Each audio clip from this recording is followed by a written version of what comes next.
রিজালুল লা তুলহিহিম তিজারাতু ওয়ালা বাইউন আন যিকরিল্লাহ। আমার আল্লাহ তাআলা বলেন সেসব লোক যাদেরকে ব্যবসা বাণিজ্য ক্রয় বিক্রয় আল্লাহর স্মরণ থেকে গাফেল করে না। আন যিকরিল্লাহ, যে ওজন করতে যাবে মনে করবে আয়ে আমি ওজন করতেছি আমার আল্লাহ দেখতেছেন, কথা ঠিক কিনা? আমি ওজন করতেছি আমার আল্লাহ দেখতেছেন। আমার আমল আল্লাহ তাআলা ফামান তাকুলাত মাওয়াজিনুহু ফাহুয়া ফি ঈশাতির রাদিয়া। আমার আল্লাহ তাআলা প্রত্যেকটা মানুষের আমলনামা ওজন করে করে দিবেন, ওজন করে গুনে দিবেন না। আপনি কত রাকাত নামাজ আদায় করেছেন, কতটা হজ করেছেন গুনবেন না। আমার আল্লাহ তাআলা প্রত্যেকটা মানুষের আমলনামা ওজন করে করে তারপরে তাকে তার আমলনামা তার প্রতিদান দিবেন। সুবহানাল্লাহ, সুবহানাল্লাহ। এখন ব্যবসায়ী ভাই যখন চিন্তা ফিকির করবে আমি খাদ্যে কেমনে বেজাল করব, দুনিয়ার কেউ না দেখলেও আমার আল্লাহ দেখতেছেন। আমি ওজনে কেমনে কম দিব, দুনিয়ার কেউ না দেখলেও আমার রব আমার আল্লাহ আমাকে দেখতেছেন, আমার আল্লাহ আমাকে দেখতেছেন। এই জন্য আমার আল্লাহ বলেন ইয়া আইয়ুহাল্লাযীনা আমানু যিকুরুল্লাহা যিকরান কাসীরা। হে ঈমানদারেরা, তোমরা আমি আল্লাহ তাআলাকে বেশি বেশি স্মরণ করো, বেশি বেশি স্মরণ করো। আমার আল্লাহ তাআলা কোরআনের মধ্যে দুইটা কথা বলেছেন বেশি বেশি করার জন্যে। এর ভিতরে এক নাম্বার হলো আল্লাহর জিকিরের কথা, আল্লাহর স্মরণের কথা। জিকির শব্দটা হলো আরবি, তার বাংলা হলো আল্লাহর স্মরণ। আপনি খাইতে গেলে আল্লাহর স্মরণ, আপনি ঘুমাইতে গেলে আল্লাহর স্মরণ, আপনি প্রস্রাব পায়খানায় গেছেন আল্লাহর স্মরণ, আপনি মসজিদে গেছেন আল্লাহর স্মরণ, আপনি ব্যবসা বাণিজ্য করতেছেন আল্লাহর স্মরণ। সর্ব অবস্থায় আপনি আল্লাহকে স্মরণ করবেন। এই জন্য আমার আল্লাহ বলেন হে ঈমানদারেরা, তোমরা আমি আল্লাহ তাআলাকে স্মরণ করো, বেশি বেশি স্মরণ করো।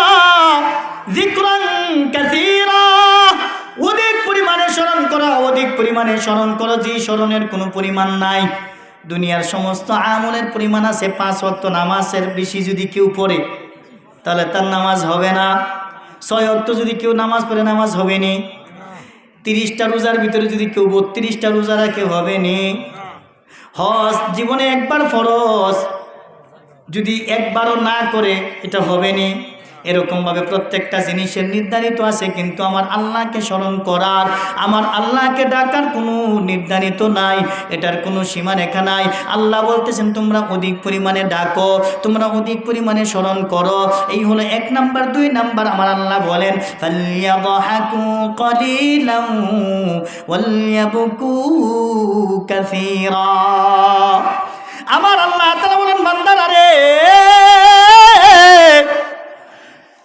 তোমরা কম কম হাসো, বেশি বেশি কাঁদো। আল্লাহ তাআলা 2টা আয়াতের মধ্যে 2টা কথা বলেছেন। কান্নার কথা বেশি বেশি বলেছেন, আল্লাহকে স্মরণ করার কথা বেশি বেশি বলেছেন। আমার আল্লাহ তাআলা সূরা মারইয়ামের মধ্যে বলেন ওয়াদউ রাব্বি আসা আল্লা আকুনা আদউ বিদুআইকা রাব্বি শাকিয়া। ওয়াদউ রাব্বি আসা আল্লা আকুনা বিদুআই রাব্বি শাকিয়া। আমার আল্লাহ তাআলা সূরা মারইয়ামের মধ্যে বলেন বান্দারা রে, আল্লাহ বলতেছেন তোমরা ডাকো। তার মানে আমরা এখন আল্লাহকে বলবো আমি আমার রবকে ডাকবো, আমি আমার আল্লাহ তাআলাকে ডাকবো। আশা করা যায় আমার রব আমাকে বঞ্চিত করবে না। আল্লাহু আকবার। আল্লাহরে ডাকলে অবশ্যই আল্লাহ আমাদের ডাকে সাড়া। উদউনি আস্তাজিব লাকুম। আল্লাহ বলেন তোমরা আমাকে ডাকো, আমি তোমাদের ডাকে সাড়া দিব। এই জন্য আল্লাহ বলেন আন যিকরিল্লাহ, তোমরা বেশি বেশি আমাকে স্মরণ করো। 2 নাম্বার ওয়া ইকামিস সালাহ। আমার আল্লাহ তাআলা বলেন তোমরা নামাজ কায়েম করো। কত ব্যবসায়িক ভাই আছে তাদের ব্যবসা নামাজকে গাফিল করে না, তার মানে নামাজ থেকে বিরত রাখে না। আল্লাহ তাআলা সূরা জুমার ভিতরে বলেন ইয়া আইয়ুহাল্লাযীনা আমানু ইযা নুদিয়া লিস-সালাতি মিন ইয়াউমিল জুমআতি ফাসআউ ইলা যিকরিল্লাহি ওয়া যারুল বাই'। আমার আল্লাহ তাআলা বলেন, হে ঈমানদারেরা, এই আয়াতটা জুমার নামাজের জন্য আল্লাহ তাআলা খাস করেছেন, নির্ধারিত করেছেন। আমার আল্লাহ বলেন, হে ঈমানদারেরা, ইয়া আইয়ুহাল্লাযীনা আমানু ইযা নুদিয়া লিস-সালাহ, হে ঈমানদারেরা, যখন তোমাদেরকে ইযা নুদিয়া লিস-সালাহ নামাজের জন্য আহ্বান করা হয়, জুমার নামাজের জন্য আহ্বান করা হয়, ফাসআউ ইলা যিকরিল্লাহ, অতঃপর তোমরা সাই করো, তার মানে তোমরা দৌড়াও, ইলা যিকরিল্লাহ মানে আল্লাহর স্মরণে। সুবহানাল্লাহ বলেন। আল্লাহর স্মরণে তোমরা মসজিদের দিকে দৌড়াও। এই দৌড়ানো হলো দৌড়ায় মসজিদের দিকে যাওয়া না, তার মানে মন দৌড়ানো। ওয়াদারুল বাই', তোমরা কেনাকাটা বেচা কেনা যা কিছু আছে সমস্ত কিছুকে পিছনে ফেলে তারপরে তোমরা নামাজের দিকে দৌড়াও। এই জন্য পয়গম্বর একটা হাদিসের মধ্যে বলেন, ইযা রাআইতুমুর রাজুলা ইয়াতাআহাদুল মাসজিদা ফাশহাদু লাহু বিল ঈমান ফাকুলু ইন্নামা ইয়ামুরু মাসাজিদাল্লাহি মান আমানা বিল্লাহি ওয়াল ইয়াউমিল আখির।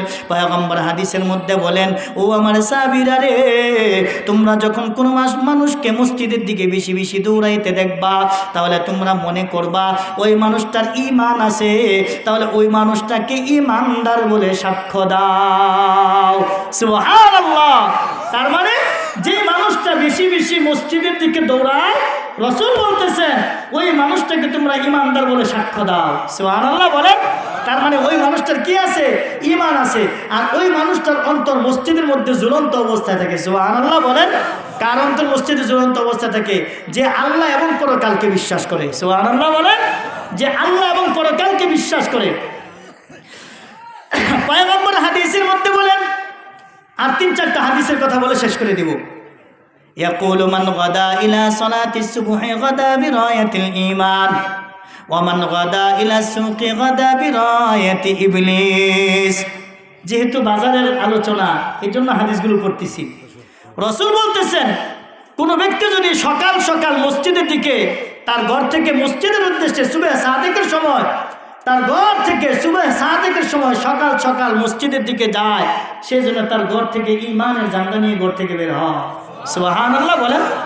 ওয়া মান গাদা ইলা সুকি গাদা বিরায়াতি ইবলিস।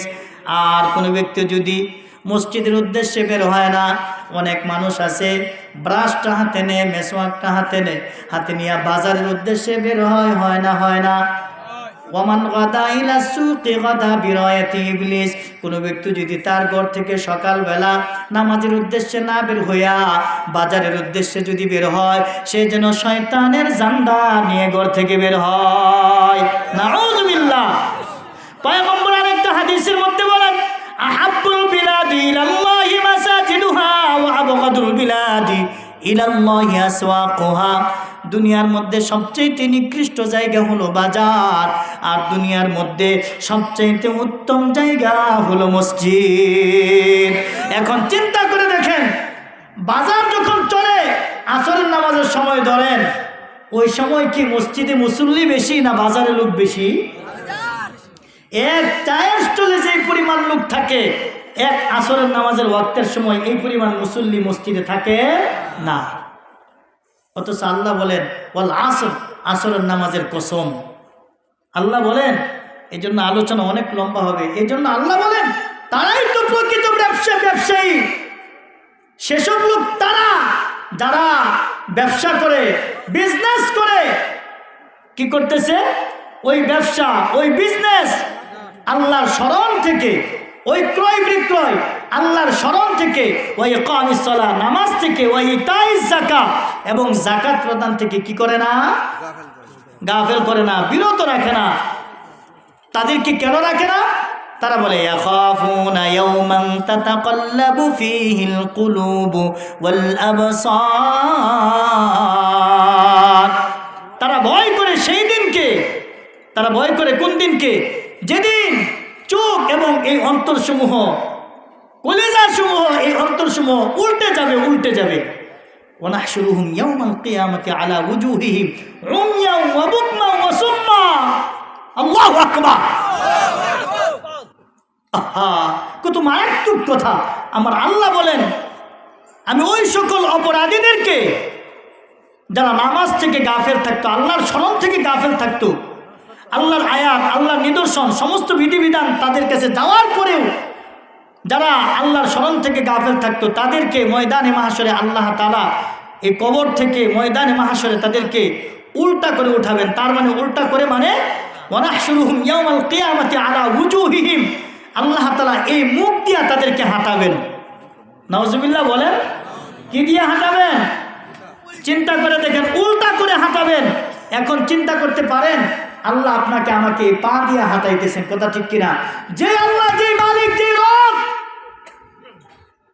এই ৬-৭ ইঞ্চি পা দিয়ে হাঁটাইতে পারে, সেই রব, সেই মালিক ময়দানে মাহশরে উল্টা করে মুখের উপরে বর দিয়েও হাঁটাইতে পারবে, কথা ঠিক কিনা জোরে বলেন?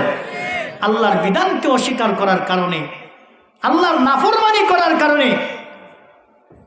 এজন্য বলতেছেন ইয়াখাফুনা ইয়াওমান তাতাকাল্লাবু ফীহিল কুলুব ওয়াল আবসার, ওই সকল ব্যবসায়ী তো আল্লাহকে ভয় করে, ওই দিনকে ভয় করে যেদিন তার চক্ষুসমূহ, তার কলবসমূহ উল্টে যাবে, ওই দিনকে ভয় করে, ওই দিনকে ভয় করে তো তারা নামাজ কায়েম করে, আল্লাহরে স্মরণ করে, যাকাত দেয়, আর তারা খাদ্যে ভেজাল করে না, ব্যবসার মধ্যে সঠিক ওজনে ব্যবসা করে, কথা ঠিক কিনা?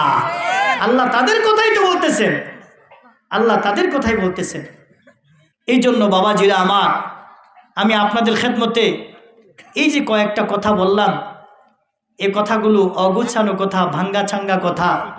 তার মানে হলো আঞ্চলিক ভাষায় একটা কথা বলে যে ভাঙ্গা ক্ষেত ডেঙ্গা হয় না, ভাঙ্গা ক্ষেত ডাটা হয় না। তার মানে আমি আপনাদের এখানে আসছি, ঈশার নামাজ আদায় করেছি, ঈশার পর থেকে শুরু করেছি যে ভাই আমারে দিয়ে দেন, আমারে দিয়ে দেন।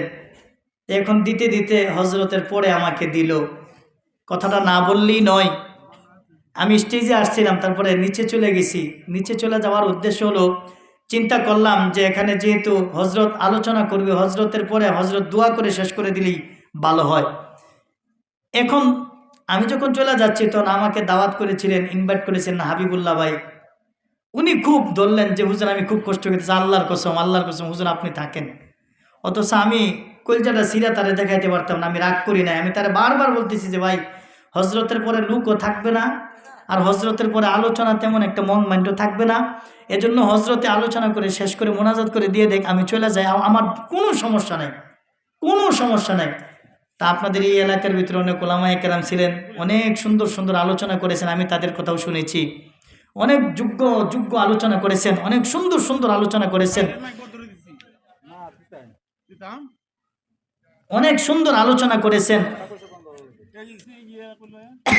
শেষ করে দিতেছি ভাই, মোনাজাতি হয়ে যাবে এখন এই যে শেষের দিকে।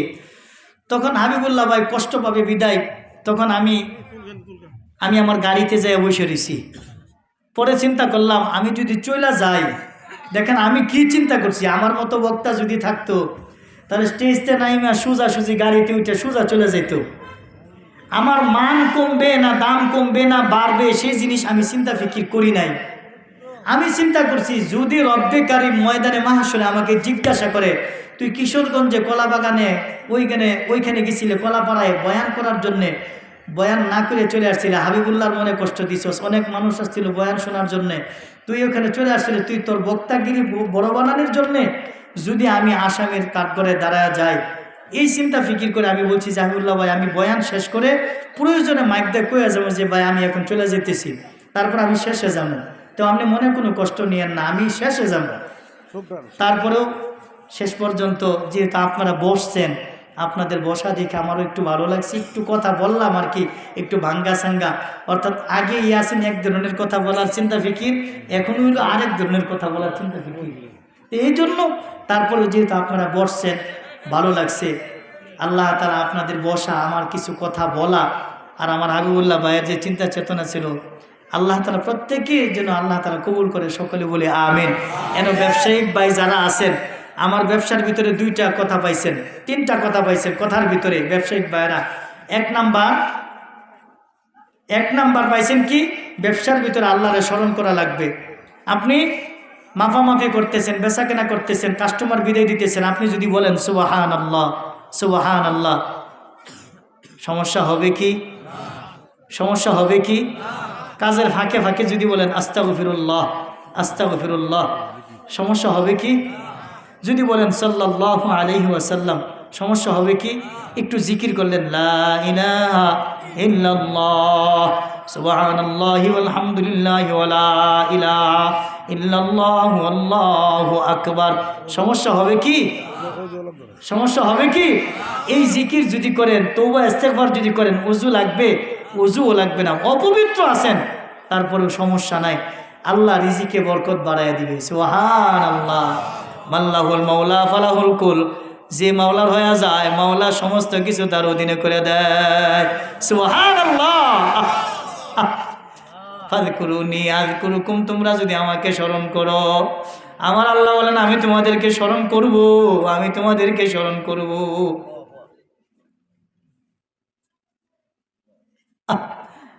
আল্লাহরে স্মরণ করলে আল্লাহ আমাদেরকে স্মরণ করবেন। ও দিল দিল नहीं जो इश्क से बेताब नहीं, ओ दुनिया दुनिया नहीं जिसमें कोई पानी नहीं, ओ दुनिया दुनिया नहीं जिसमें कोई पानी नहीं।